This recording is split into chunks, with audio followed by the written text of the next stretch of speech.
My precious children of God, I'm so happy to see each one of you, and may the Lord bless you through His word right now. నా ప్రశస్తమైనటువంటి దేవుని బిడ్డలారా, మిమ్మల్ని అందరినీ చూడడం నాకెంతో సంతోషము. దేవుడిప్పుడే తన వాక్యము ద్వారా మిమ్మల్ని ఆశీర్వదించునుగాక. Today for our meditation, the Lord has given us this verse. ఈ రోజు ధ్యానము నిమిత్తమై ప్రభు మనకి వాక్యమును ఇచ్చి ఉన్నారు. Galatians chapter 3 verse 27. గలతీయులకు రాసిన పత్రిక 3వ అధ్యాయము 27వ వచనం. For as many of you as were baptized into Christ have put on Christ. క్రీస్తులోనికి బాప్తిస్మము పొందిన మీరందరూ క్రీస్తును ధరించుకొని ఉన్నారు. Verse 28 says, for you are all one in Christ Jesus. 28వ వచనంలో యేసుక్రీస్తునందు మీరందరూ ఏకముగా ఉన్నారు. Romans chapter 6 and verse 6 says, our old man was crucified with him on the cross, that the body of sin might be done away with, that we should no longer be slaves of sin.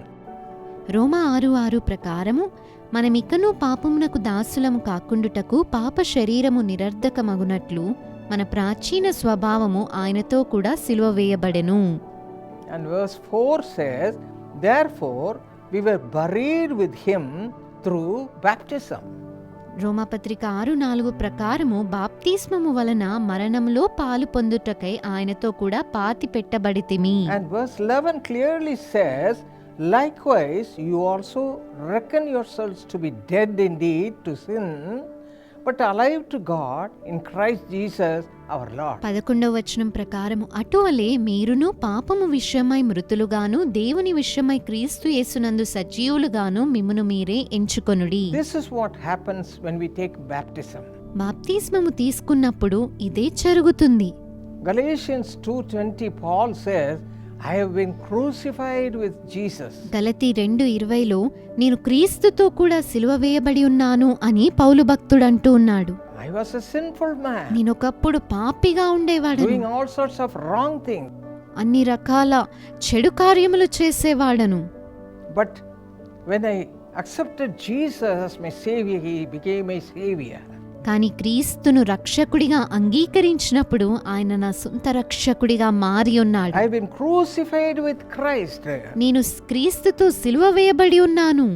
Now Christ lives in me. ఇప్పుడు క్రీస్తే నా యందు Yes, జీవించుచున్నాడు. when we take baptism, when we are entering into the water, all our sinful habits are gone along with that. అవును, బాప్తిస్మము తీసుకొని మనం నీటిలో ప్రవేశించినప్పుడు మన పాపపు అలవాట్లన్నీ ఆ నీటిలో కొట్టుకొని పోతాయి. When we come out of the water, we become a new person. మనం ఆ నీటి నుండి బయటికి వచ్చినప్పుడు నూతన వ్యక్తిగా మారిపోతాము. Cleansed with the blood of Jesus Christ, and we are a new person. యేసు రక్తముతో కడగబడి నూతన వ్యక్తిగా మారిపోతాము. Saul became Paul. సౌలు పౌలుగా మారి ఉన్నాడు.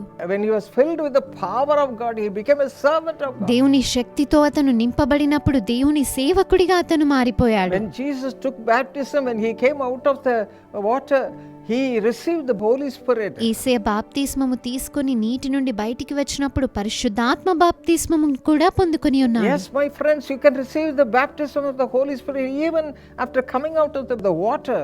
When you take baptism. అవును ప్రియ స్నేహితులారా, మీరు నీటి బాప్తిస్మము తీసుకున్నప్పుడు పరిశుద్ధాత్మ బాప్తిస్మమును కూడా మీరు పొందుకొనగలరు. Baptism is very important according to Bible. Bible అనుసారంగా బాప్తిస్మము ఎంతో ముఖ్యమైనది. And Jesus had to obey that. What about you and me? We are simple people. We are ordinary people. యేసయ్యే విధేయత చూపెట్టి బాప్తిస్మం తీసుకున్నప్పుడు మనము ఎంతటి వారము?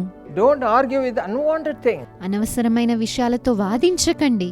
Trust and obey God's word. దేవుని నమ్మి ఆయన వాక్యమును విశ్వసించండి. As Jesus did, you also do. యేసు చేసిన రీతిగా మీరును చేయండి. And your life will be a blessed life. మీ జీవితం దీవించబడిన జీవితంగా ఉంటుంది. You have to obey God's word. మీరు దేవుని వాక్యానికి విధేయత చూపెట్టాలి. This is not a doctrine. ఇదొక సిద్ధాంతము కాదు. The Lord said, whatever I did, you have to follow my way. నేను చేసినవి మీరును చేయవలెను అని ప్రభు చెప్పి ఉన్నారు కదా.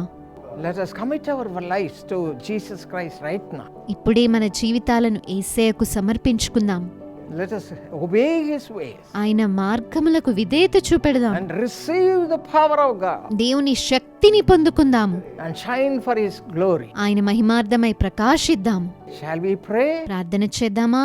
Our precious Heavenly Father, thank you, Lord, for your obedience for God's word. ప్రశస్తమైన పరలోకపు తండ్రి, వాక్యము పట్ల విధేయతను బట్టి నీకు వందనాలయ. Touch the hearts of all your children. నీ బిడ్డలందరి హృదయాలను మీరు తాకండి. Let them not argue with anything else. వారు దేని విషయంలో వాదించకూడదయ్యా. Let them believe and obey your word, వారి Father. వాక్యమును విశ్వసించి విధేయత చూపెడుదురుగాక. Let them receive all God's abundant blessing. దేవుని సమృద్ధి దీవెనలు వారు పొందుకుందురుగాక. In Jesus' name we pray. యేసు నామములో ప్రార్థిస్తున్నాము. Amen. Amen. Precious A. Vijayasri, along with you, I wish your beloved son Ashrit a happy birthday. అమూల్యమైన ఏ విజయశ్రీ మీతో కూడా కలిసి మీ ప్రియమైన కుమారుడుకు జన్మదినోత్సవపు శుభాకాంక్షలను తెలియచేయిచూ ఉన్నాను. Ashrit, God bless you according to Deuteronomy 7:14.